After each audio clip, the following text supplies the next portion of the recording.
Welcomes to மாருதிஸ் kitchen. இன்னைக்கு நம்ம ஆந்திரா ஸ்டைலில் நல்லா காரசாரமாக மட்டன் கிரேவி எப்படி செய்யலான்னு பார்க்க போகிறோம்.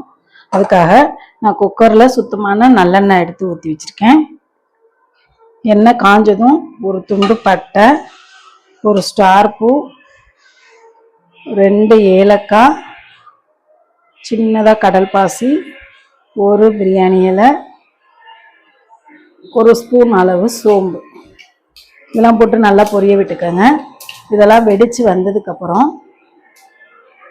சின்ன வெங்காயம் கட் பண்ணி வச்சுருக்கோம். சின்ன வெங்காயத்தை இதோட சேர்த்துக்கலாம்.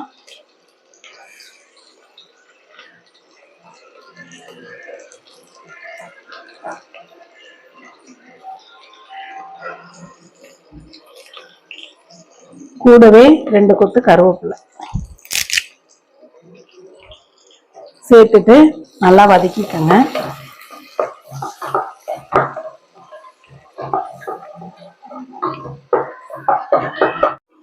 வெங்காயம் நல்லா இந்த அளவுக்கு கலர் மாதிரி வந்ததும் ஒரு ஸ்பூன் இஞ்சி பூண்டு பேஸ்ட் சேர்த்துக்கலாம்.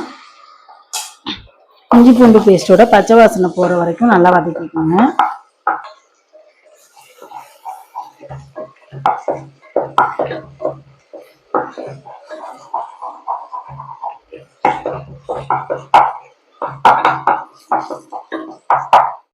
நான் இப்ப பெரிய சைஸ்ல 2 தக்காளி எடுத்து கட் பண்ணி வச்சிருக்கேன். அதை இதோட சேர்த்துக்கலாம்.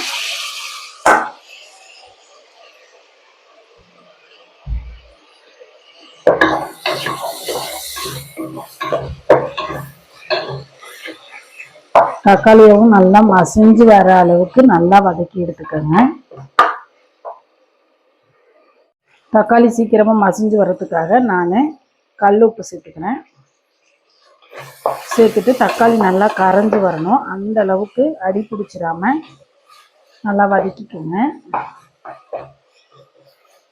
தக்காளி வதங்கிட்டு இருக்க கேப்ல நான் இன்னைக்கு வந்துட்டு 1 ஸ்பூன் சோம்பு, 1 ஸ்பூன் ஜீரகம், 2 ஸ்பூன் மிளகு, ஒரு 2 ஏலக்காய், சின்னதா பட்டை, ஒரு பிரியாணி இலை இதை வந்து நல்லா ட்ரை ரோஸ்ட் பண்ணி வச்சிருக்கேன். அதை மிக்சி ஜாரில் சேர்த்து நல்லா பவுடர் பண்ணிக்கோங்க.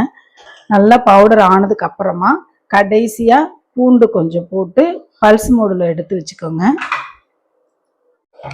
தக்காளி நல்லா இந்த அளவுக்கு மசிஞ்சு வந்ததும் நம்ம சுத்தம் பண்ணி எடுத்து வச்சிருக்க மட்டனை இதோட சேர்த்துக்கலாம். தண்ணியெல்லாம் வடிச்சிட்டு சேர்த்துக்கோங்க.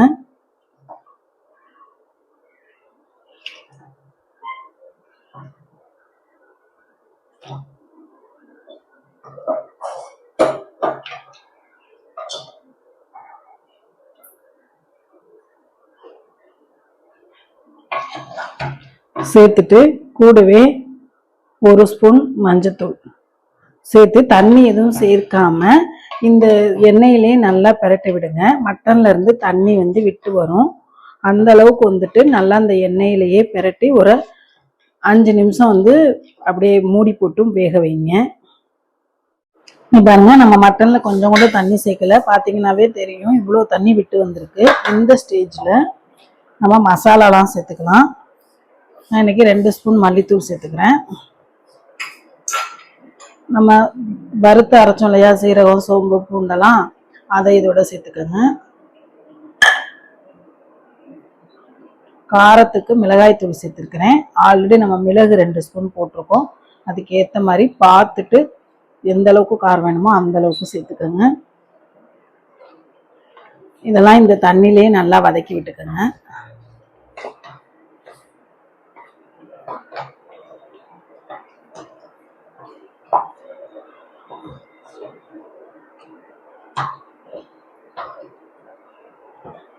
மசாலாவோட ராஸ்மெல்லாம் போய் நல்லா கொதிச்சு வந்துருச்சு. இந்த ஸ்டேஜில் நமக்கு கிரேவி எந்த அளவுக்கு வேணுமோ அந்த அளவுக்கு தண்ணி ஊற்றிக்கோங்க. இது ஏன்னா மட்டன் வேகணும் இல்லையா, விசில் வச்சு வேகணும். நம்ம தண்ணியே சேர்க்கலை. அதனால நான் இன்னைக்கு 1 டம்ளர் அளவு தண்ணி சேர்த்துக்கிறேன்.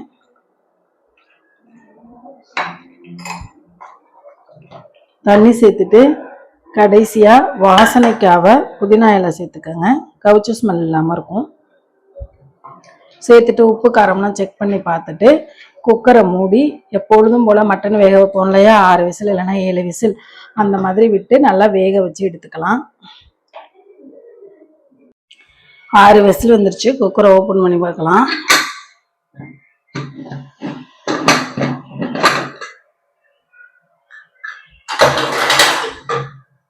பாருங்க நமக்கு நல்லா மட்டன் வந்து எண்ணெயெல்லாம் பிரிஞ்சு சூப்பரா கிரேவி பதத்துக்கு வந்துருச்சு. இப்ப கடைசியா மல்லி இலை தூவணும்னா நம்மளோட மட்டன் கிரேவி ரெடி.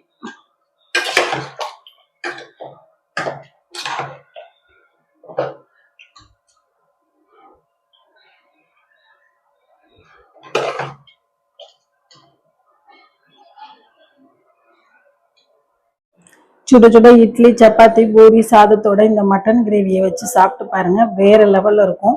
நீங்களும் இதே மெத்தட்ல ட்ரை பண்ணி பார்த்துட்டு எப்படி இருந்துச்சுன்னு சொல்லுங்க. வீடியோ பிடிச்சிருந்துச்சுன்னா லைக் பண்ணுங்க, ஷேர் பண்ணுங்க, கமெண்ட் பண்ணுங்க.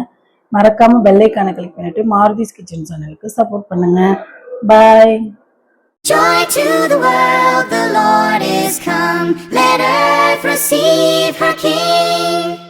Let every heart prepare him room. And heaven and nature sing, and heaven and nature sing, and heaven and nature sing.